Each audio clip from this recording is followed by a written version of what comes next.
il y a cette idée de bienveillance et tout, on va s'en occuper, il ne faut pas qu'ils nous claquent tous entre les doigts. Bon, j'exagère, je caricature, mais il y a trop de suicides, il y a trop de mal-être, bon, on va mettre un peu la pédale douce, on va s'en occuper, on va demander au CHSCT de repérer les personnes qui sont en difficulté, on va mettre un numéro vert, on va faire des oui, non, on essaye de faire des... Mais c'est vrai que l'idée c'était, il faut se passer de la dimension collective de l'entreprise pour pouvoir asseoir une emprise qui nous permette de passer à autre chose. Alors pour les attaques des syndicats, oui, moi j'étais tout à l'heure à la manif contre l'ANI. Je ne sais pas si certains d'entre vous y sont allés. Bon, c'était un peu tristouné quand même. Il n'y avait pas beaucoup de monde. Déjà, il pleuvait. Mais bon, il n'y avait pas énormément de monde. Il n'y avait pas la CFDT, il n'y avait pas la CFTC. Il y avait Sud, CGT et FO. On a l'impression que c'est des combats qui, pour l'instant, ont l'air d'arrière-garde. Hein. Ça ne correspond pas aux formes de mobilisation. L'ANI, je trouve que c'est un exemple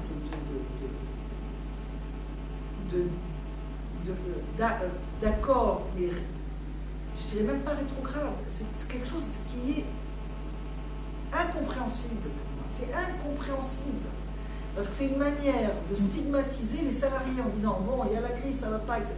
Ça peut venir que des salariés. Hein. Bon, ils sont payés trop, ils ne travaillent pas assez.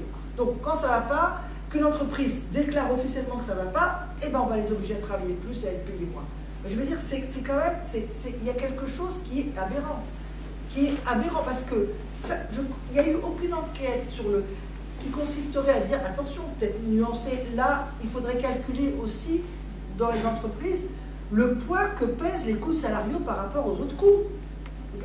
Dans les grandes entreprises, on s'aperçoit que le poids des coûts salariaux diminue énormément par rapport aux autres coûts technologiques, financiers, etc. Bon, bref, on ne fait pas ça. Ensuite, quand on dit il faudra augmenter la durée de travail, on ne va pas licencier, mais on augmentera la durée de travail. Les entreprises qui sont en difficulté, est-ce que ça ne veut pas dire qu'elles auraient moins de commandes par hasard? Pourquoi elles seraient en difficulté? Parce qu'elles auraient moins de commandes. Non, on peut imaginer.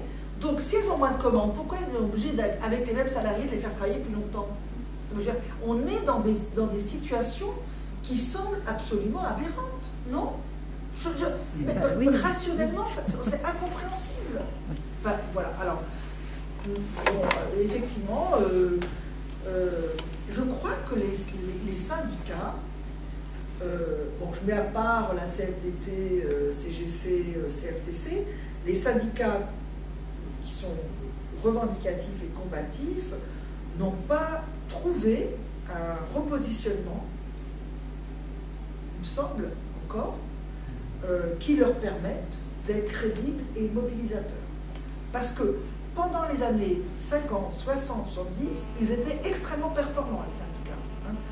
Pour les gens qui cotisaient, comme maintenant on le fait, il y avait comment on le dit maintenant, il y avait retour sur investissement.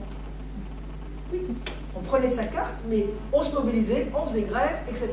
Et il y avait des augmentations de salaire qui étaient arrachées par les syndicats parce qu'ils étaient capables de contester massivement, d'aligner des milliers et des milliers de gens dans les rues, de déclencher des grèves, etc. Et ils étaient performants. Ils ramenaient des augmentations extrêmement importantes de revenus et de salaires. À partir du moment où il s'avère qu'il faut qu'ils se penchent sur les questions d'organisation du travail, il n'y a pas de modèle. Il n'y a pas de modèle. Et même pour les syndicats, c'est dit français en tout cas, comme la CGT, c'est difficile de passer à cette option qui consisterait à coopérer pour définir conjointement avec l'employeur une organisation du travail, puisque, a priori, on conteste les logiques d'organisation, d'exploitation, etc. Donc c'est quelque chose qui est compliqué. Et je pense que les syndicats n'ont pas trouvé, la CGT et Sud non plus, n'ont pas trouvé une assise. Mais je pense que c'est le problème, il est sur les deux volets, c'est-à-dire qu'il est sur excusez-moi.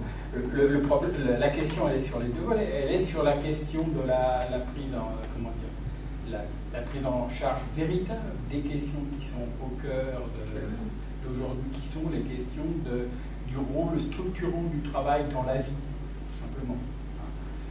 Et donc des enjeux, de la mesure des enjeux que ça signifie au regard des attaques et des atteintes qui sont portées aujourd'hui par ces évolutions. Elle est à ce niveau. Il y a toute une série d'enjeux à ce niveau-là qui ne sont pas réellement suffisamment, en tous les cas, manifestement pris en compte par les organisations syndicales.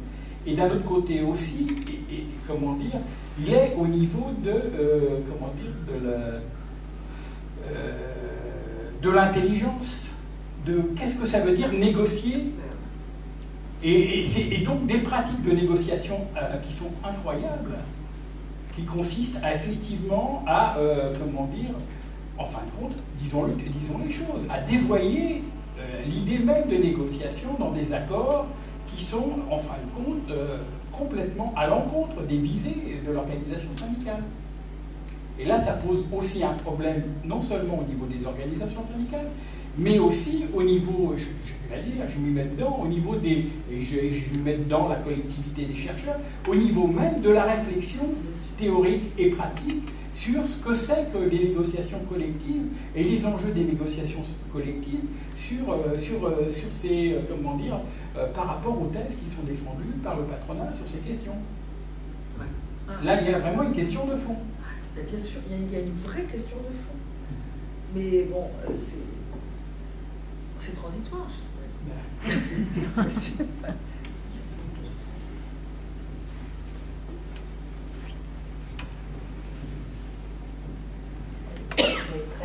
Votre intervention est très intéressante.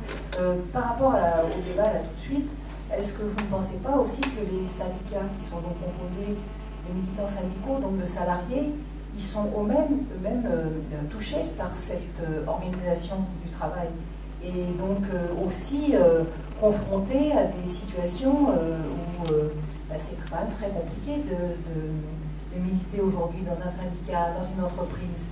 Il y a aussi toute une partie répression. Donc c'est pas facile du tout. Donc c'est vrai qu'on est dans une situation difficile. La question qu'a posée la personne sur ailleurs, dans d'autres pays, est-ce que cette organisation du travail, elle est reprise? Parce que c'est vrai que ça a des répercussions au-delà du travail, c'est toute la vie des gens qui est troublée, en fait. C'est un climat d'agression, de mal-être permanent des gens qui est quand même une espèce de déliquescence de vie. Et l'autre question que je voulais dire, c'est est-ce que vous ne pensez pas que le chômage, c'est aussi volontaire, ça fait partie de l'organisation de la société, d'avoir un volant de chômeurs, comme ça fait pression sur tous les autres, et que c'est un choix économique de gestion. Un choix qui coûte cher à la société, quand même. Ça rapporte à tout. Alors, bien sûr, c'est vrai, dans les conditions actuelles du travail qui subissent les effets de la modernisation managériale, c'est très difficile d'être militant. C'est très difficile, et militant syndical. Très très difficile. Parce que chacun est incité à vouloir vraiment se réaliser dans son travail, se mesurer aux autres, et doit se mesurer aux autres dans son travail. Donc, tout le temps qui est dévolu au militantisme, c'est du temps en moins consacré à son travail. Donc c'est pas simplement qu'on est pénalisé parce qu'on est repéré, sanctionné, parfois humilié en tant que syndicaliste. Moi j'entends des syndicalistes qui disent c'est dur d'être syndicaliste parce qu'on est maltraité en tant que syndicaliste. Mais plus profondément, moi je l'ai vu en faisant une enquête sur les cadres. Les cadres disent on voudrait bien se syndiquer. J'ai fait une enquête une fois pour la CGT dans une grande entreprise. Ils demandaient quel est le rapport des cadres au syndicalisme. Et on a trouvé des cadres qui acceptaient d'être secrétaires secrétaire d'un comité d'entreprise, ce qui est un boulot énorme, et qui refusait la délégation de temps, une délégation d'heures, il refusait parce qu'il se disait je vais être grillé si j'ai une délégation, je ne pourrai jamais plus avoir de promotion, être qu'on me donne des tâches intéressantes ou des fonctions intéressantes, etc. etc. Et donc il était tellement tiraillé qu'il préférait passer des nuits entières à faire son boulot de secrétaire de comité d'entreprise, mais qui ne voulait pas être épinglé comme syndicaliste, à qui on dit « Ah, tu pars en délégation d'heures, tu vas... » C'est encore beaucoup plus difficile qu'auparavant d'être syndiqué. Alors, par contre, il y a un autre truc que je trouve aussi très très préoccupant, qu'on voit beaucoup poindre, c'est des personnes qui se disent harcelées au sein de leurs organisations syndicales, les syndicalistes. J'ai été confrontée à des situations où des syndicalistes, pas des personnes syndiquées, des syndicalistes disent qu'ils se sentent harcelés par leur organisation syndicale. Et on a l'impression que parfois, dans les organisations syndicales, on reproduit aussi des formes d'autoritarisme, qu'il faudrait regarder de plus près. Alors, en ce qui concerne, excusez-moi la question, je n'ai pas répondu tout à l'heure, effectivement, sur est-ce que dans les autres pays ça se passe pareillement. Le modèle managérial est largement mis en place à travers des cabinets de consultants qui œuvrent de façon très très généralisée et diffusée dans notre société pour promouvoir des modalités managériales qui sont des sortes de prêt-à-porter, organisationnels, gestionnaires. Et donc il y a un modèle qui n'est pas uniquement un modèle français. Ça c'est certain. Cela dit, il me semble qu'en France, on déploie le même modèle managérial que dans les autres pays anglo-saxons, européens, etc., mais d'une façon plus radicale et avec cet aspect plus idéologique, avec cette manière plus accentuée de vouloir transformer les gens. Et on le voit très nettement aussi dans le secteur public. Dans notre secteur public, il y a une volonté managériale qui consisterait à métamorphoser les agents en salariés normaux. Moi, j'ai entendu des responsables me dire, dans des grandes entreprises du secteur public, mon boulot à moi, c'est de créer de l'amnésie. On me disait ça. Alors, qu'est-ce que ça veut dire créer de l'amnésie? Ils me disaient, mais non, mais il faut qu'on arrive à faire oublier aux gens la manière dont ils étaient avant, de se comporter, tout leur credo. Il faut qu'ils oublient, pour qu'ils acceptent de devenir les salariés dont on a besoin dans le virage commercial, économique, dérégulation, etc. Il y a cette idée, et ça c'est très spécifiquement français. Donc je dirais qu'en gros le modèle est le même dans différents pays, mais en France il y a une agressivité qui est plus forte, et une sorte de marche forcée, et cette idée qu'il faut s'en prendre aux états d'esprit des salariés. Sur cette question d'amnésie, c'est vrai que, fréquentant beaucoup des militants syndicaux, de plus en plus, ce sont les militants des structures syndicales qui ont la mémoire de l'entreprise. De fait, les encadrants sont complètement hors jeu de l'histoire sociale, par exemple. C'est un paradoxe. Mais ils sont balancés tous les 2 ans, tous les 3 ans dans des nouvelles fonctions. Ils sont constamment dans des situations de développement de projets qui font qu'ils sont conduits à effacer tout ce qu'ils ont fait avant pour reconstruire ailleurs, dans d'autres conditions, avec d'autres formes, avec y compris avec des logiques qui n'ont probablement rien à voir avec ce qu'ils ont fait antérieurement. Et donc, en parlant de l'amnésie, des formes d'amnésie, effectivement, là... Oui, on veut que les gens oublient, changent, se métamorphosent. Le management ne veut plus des salariés français tels qu'ils étaient avant. Il n'en veut pas. Il trouve qu'ils ne sont pas adaptés, qu'ils ne sont pas capables d'être performants dans le monde actuel parce qu'il y a un état d'esprit particulier, une sorte de de capacité de résistance et de volonté de résistance et de vouloir se retrouver soi-même dans son travail, alors que du point de vue managérial, c'est pas le problème. Le problème, c'est pas de se reconnaître dans son travail, c'est de savoir anticiper ce que le management veut de vous. Voilà, c'est ça. Bien comprendre, bien anticiper, bien s'adapter, bien répondre à ce qu'on veut de vous. C'est ça. Oui, d'accord, le management veut de vous, d'accord, mais pourquoi le management veut de vous? Parce que pour avoir du travail, il faut des commandes. Pour avoir des commandes, il faut être concurrentiel. Mais avec, par exemple, avec la mondialisation, je pense à la Chine en priorité, il n'y a plus d'usines en France, il n'y a plus de production en France. Comment fait-on pour baisser les coûts? Les loyers, on ne peut pas. L'électricité, on ne peut pas. Les seules charges sur lesquelles on peut comprimer sont les salaires. Produire plus, être plus rentable. Oui, mais jusqu'où on peut les comprimer? Tant que la Chine, par exemple, sera à des niveaux nettement inférieurs que ceux de l'Europe, on ne pourra pas être concurrentiel. C'est impossible. Et donc, comment fait-on? Oui. Ben, donc, les entreprises elles-mêmes sont très très mal. Parce qu'elles meurent. Les entreprises ferment les unes derrière les autres. Donc il y a le chômage. Pour du travail, il faut des commandes. Il n'y a pas de miracle. Et pour des commandes, il faut consommer. Et comment fait-on? Non, pour des commandes, il faut avoir une capacité de renouvellement, d'invention, enfin d'innovation et de qualité. Alors, on ne sera jamais compétitif sur les salaires avec la Chine et l'Inde. Enfin, bon. Donc, ça commence à monter. Oui, en Chine, commence à faire, on faire trouvera d'autres pays. On trouvera la Corée du Nord. Par exemple. Non, mais la solution, elle n'est pas là. Il faut les commandes. Ils seront atomisés d'ici Non, là. la solution, elle pourrait avoir des commandes. Il faut avoir des produits et des services séduisants. Pour avoir des... Mais oui. Pas que. Si, regardez l'Allemagne. Par exemple, l'Allemagne, ils sont en train de faire comment disent les jeunes pour dire que ça marche très bien? Buzz.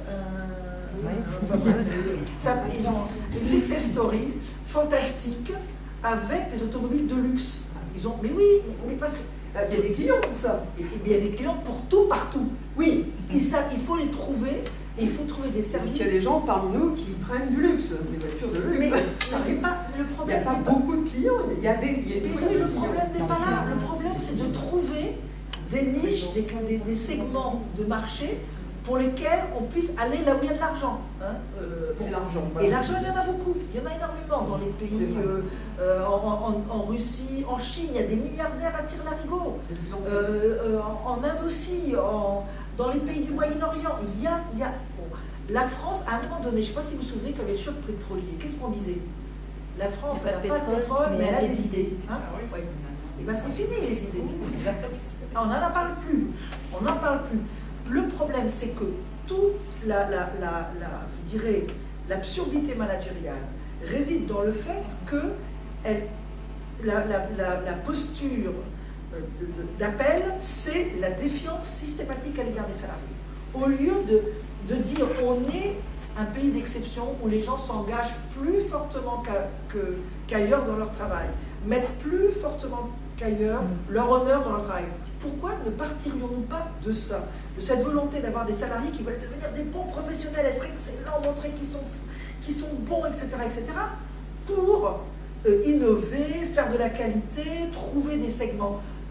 Il faut la seule solution possible, c'est d'inverser la posture managériale, de partir d'un postulat de on a des salariés particulièrement bons, et pas on a des salariés particulièrement mauvais, particulièrement bons, capables de s'engager et de s'impliquer subjectivement très fortement dans leur travail.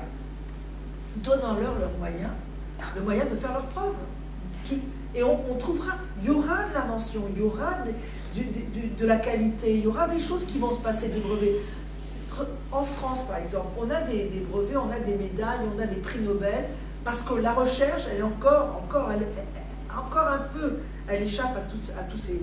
Quand on laisse les Français faire leur boulot, eh ben on est face à des gens qui sont capables d'avoir de très très bons résultats. les salariés, les ouvriers français qui étaient tellement dans la conflictualité des années 50, 70, ils avaient le taux de productivité le plus élevé au monde par moment, plus que les États-Unis et les autres pays, alors qu'il y avait cette conflictualité, parce qu'il y avait les collectifs où on voulait montrer comment on savait travailler, etc., etc., etc. Maintenant, on est en train d'étouffer le dynamisme professionnel des salariés, leur ambition professionnelle, leur ambition de bien faire. On est en train de le casser en disant il faut les domestiquer, il faut les disciplinariser, après on verra. Non, voilà, l'erreur elle est là. Ça sont les grosses entreprises. Mais même les moyennes, les PME Et les aussi. les TPE, non, c'est pas possible. Les PPE, On n'a pas les moyens de faire ça. pas les TPE, mais les Et moyennes. c'est une majorité d'entreprises Mais- TPE mais- en France. Oui, mais les On TPE. n'est pas représentatif, c'est sûr, de la masse salariale, mais c'est une majorité. De toute façon, les TPE, c'est pas eux qui sont les plus fortement menacés par la délocalisation et par la concurrence mondiale. il y a aussi la concurrence. Ah si, malheureusement, la concurrence est là.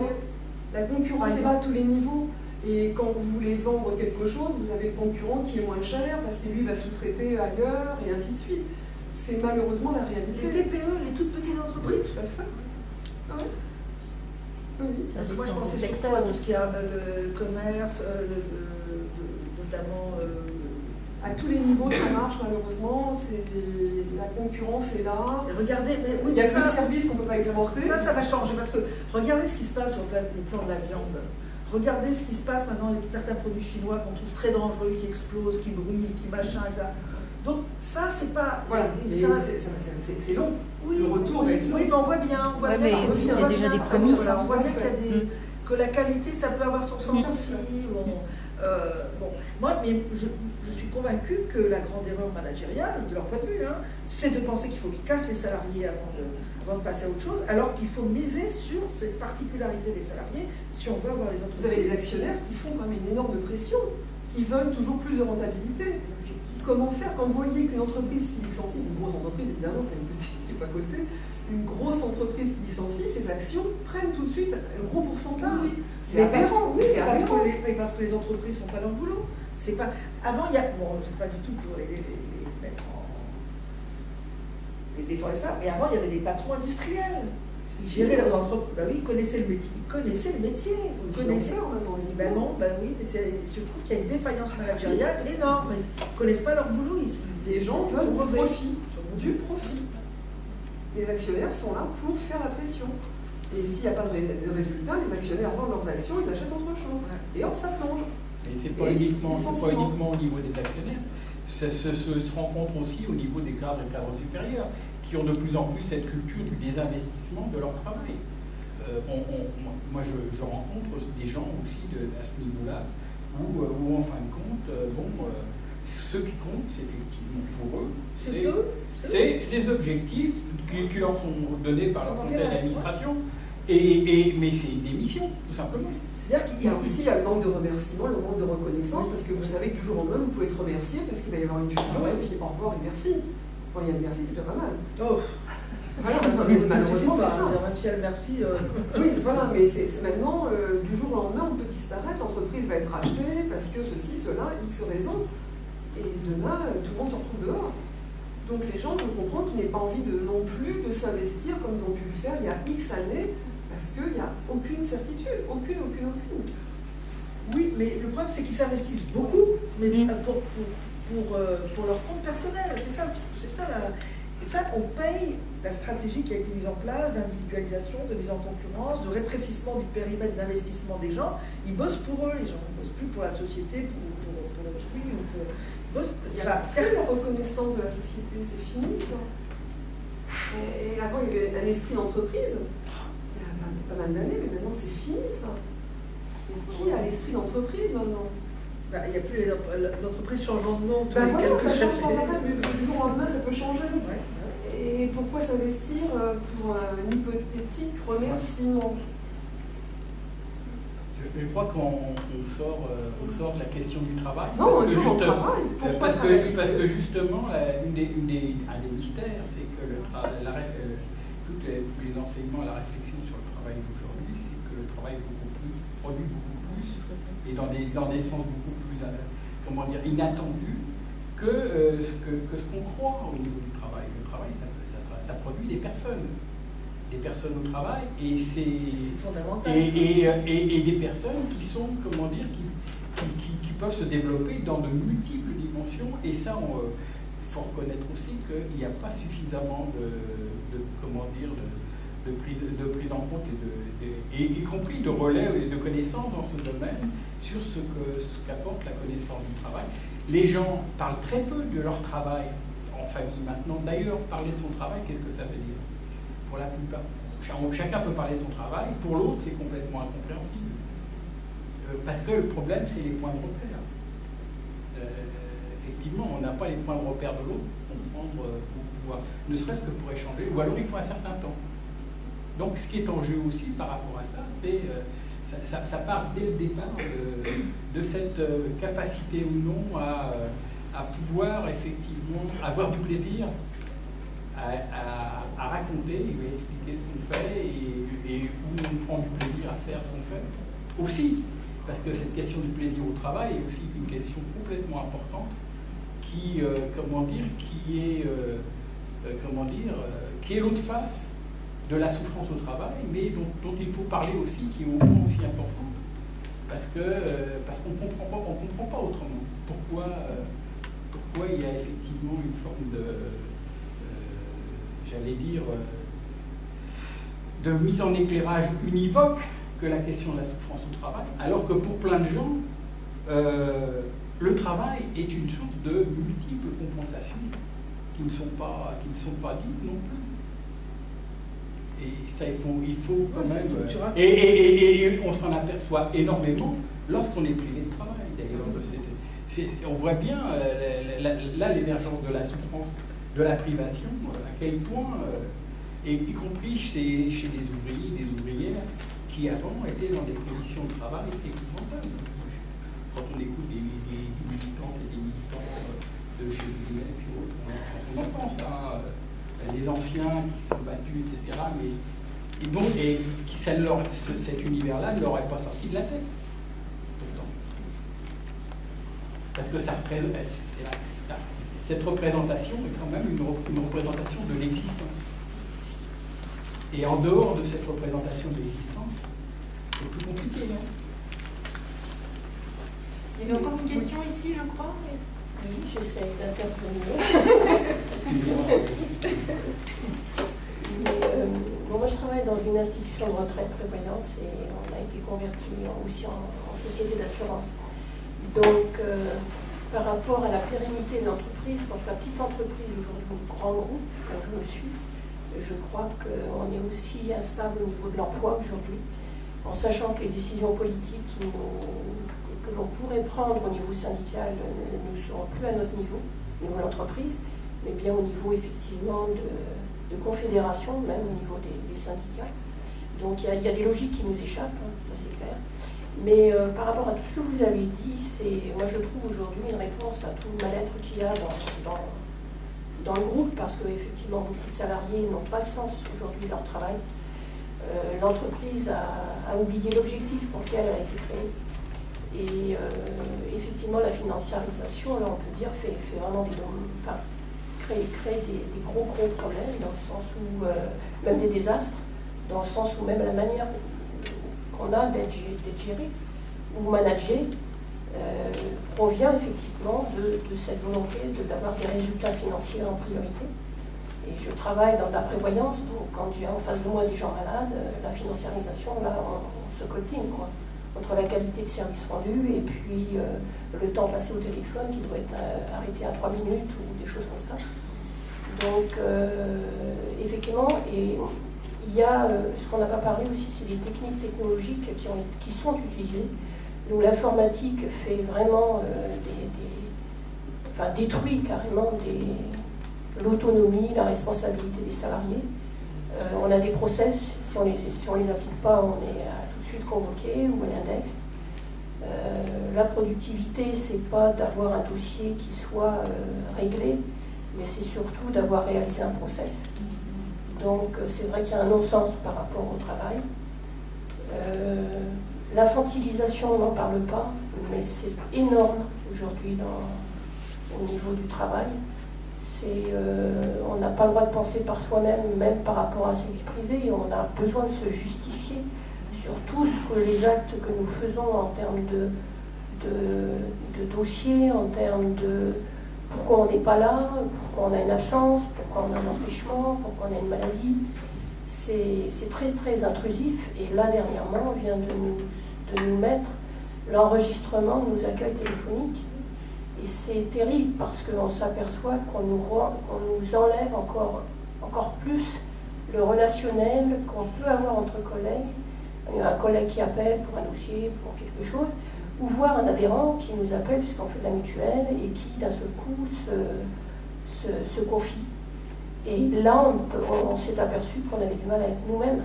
C'est-à-dire qu'on nous enlève cette empathie qu'on a naturellement, et là, on n'a pas envie de le faire connaître à notre employeur. Et là, donc voilà, il y a plein de choses comme ça, mais ce qui nous dérange aujourd'hui dans notre entreprise, et puis je vois quand je discute avec des amis, c'est la pérennité de l'entreprise. Parce que tous ceux qui veulent travailler avec leurs valeurs, leur définition de qualité de travail et de leur métier, eh bien, ils s'en vont. Alors ils s'en vont, alors effectivement il y a le suicide, mais il y a aussi la maladie invalidante, il y a la rupture conventionnelle qui chez nous fait des ravages, il y a de quitter l'entreprise, mais il y a le licenciement. Il faut savoir aussi, et ça on n'en parle pas assez, c'est qu'on nous rend responsables des résultats financiers de l'entreprise. Donc moi j'ai des collègues qui ont été licenciés parce que la productivité n'était pas au rendez-vous, tout simplement. On est dans le privé, hein, donc on est convoqué et on ne fait pas tant, et ben voilà, il n'y a pas de justification, donc dehors. Hein.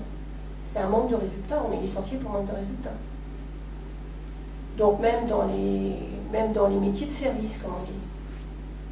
Voilà. Donc c'est plus un témoignage, mais effectivement des questions, parce que même en tant que militante, parce que je suis militante, c'est vrai que je n'ai pas de réponse au devenir. Et voilà, il y a tous ensemble. Alors c'est vrai qu'on a eu, les seules solutions qu'on a pu avoir, c'est des solutions de solidarité. Ça c'est sûr que tant qu'on n'aura pas la solidarité qui revient, ça on part contre le mur. Je voulais juste vous dire par rapport à ça, il y a 2 jours, dimanche, tout dimanche après-midi, j'étais avec 2 conseillères référentes du Pôle emploi, qui avaient 62-63 ans, donc une sacrée expérience, et qui disaient exactement ce que vous dites, les mêmes termes. C'est vraiment l'infantilisation, on n'a plus le droit de penser par nous-mêmes, on doit dire des mots, et des choses mais qui sont proprement aberrantes. Et on sent que l'enjeu, c'est effectivement d'asseoir la domination sur les gens, c'est-à-dire de faire une sorte d'intrusion dans leur esprit. Elle racontait comment on leur demande maintenant, parce qu'il y a une loi qui veut que quand vous faites anpe.fr, vous ne pouvez pas être écouté. Donc on les oblige maintenant à changer de mail et de mettre ANP. Non, c'est Pôle emploi, pardon. Pôle emploi.net. Comme, je crois. Net, absolument, voilà. Vous y êtes, voilà. Voilà, .net, voilà. Pour pouvoir, c'est donc ça, hein, pour pouvoir être enregistré et suivi. C'est ça. On ne l'a pas présenté comme ça. Non, mais c'est ce que vous disiez les 2 dames. Oui. Mais voilà. oui, c'est net, pardon. De toute façon, vous parliez des enregistrements maintenant, vous le savez, mais il ne faut pas se leurrer. Ça fait des années que depuis qu'il y a l'informatique, on est enregistré, suivi partout. Bien sûr. À notre insu. Bien sûr. Bon, c'est... voilà. Mais je travaille dans l'informatique, donc je vais absolument réagir à ce que j'entends. Non, mais... Sauf que maintenant, nous, ça sert à faire des sanctions. Oui, peut-être, voilà. oui. Maintenant, ça pourrait servir à faire de la formation, côté positif, mais ça va servir à faire des sanctions. Donc à faire effectivement beaucoup plus. C'est comme les centres d'appel, les écoutes, la double écoute. Ouais. Oui. Bon, moi, je vais pas condamner les ordinateurs, hein. C'est mon boulot. Je ne condamne pas. Ah non, mais on ne condamne pas. Les ordinateurs sont des machines. Les machines, elles font ce qu'on leur demande. Bien sûr. Elles obéissent à ce pourquoi elles sont programmées. Je sais, les programmer, c'est ce que je fais, moi. Donc, si il y a toutes les conséquences que vous décrivez, c'est peut-être pas de la faute des machines, c'est de la faute dans les programmes. Et donc, c'est une sorte de miroir de la politique managériale, finalement. Tout à fait, on est d'accord. Hein. C'est pas les machines qui ont décidé de. Voilà. Oui, on sait que c'est pas les machines. C'est pas les machines qui sont condamnables, les machines sont faites normalement pour aider l'être humain. Ah non, mais moi, j'ai pas condamné l'informatique. Hein. J'ai pas condamné Pourtant, l'informatique. c'est ce que tout le monde dit, mais c'est les outils utilisés. voilà. Et en fin de compte, nous, ce qu'on voit avec la manière.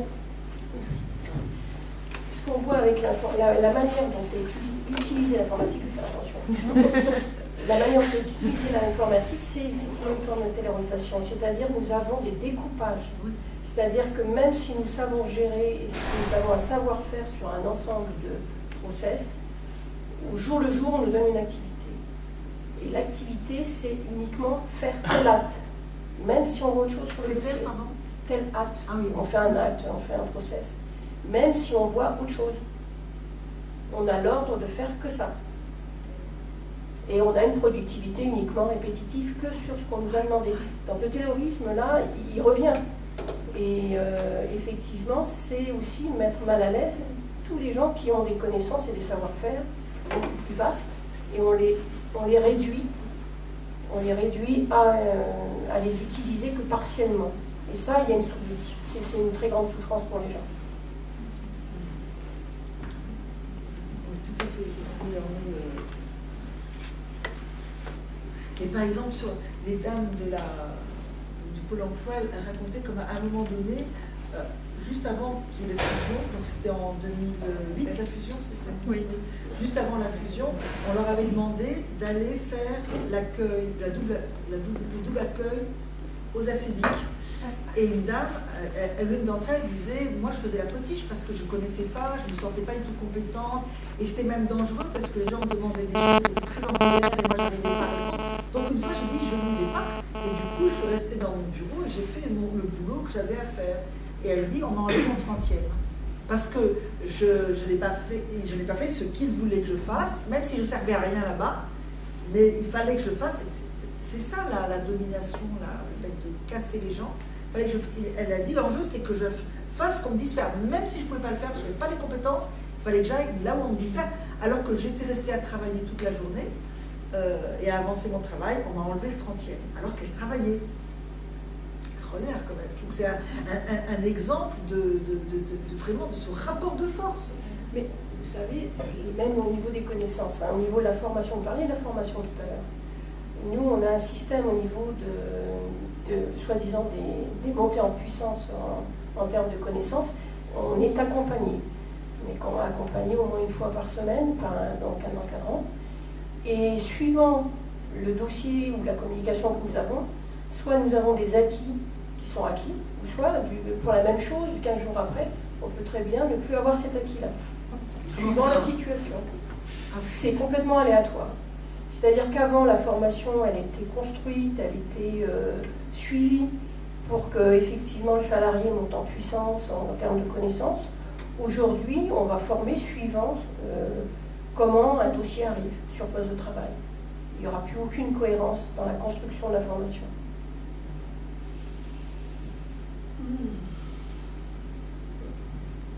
Nous, ça peut être un CDD qui forme un nouveau, et un CDD de 15 jours ou une semaine. Ouais, on se moque vraiment.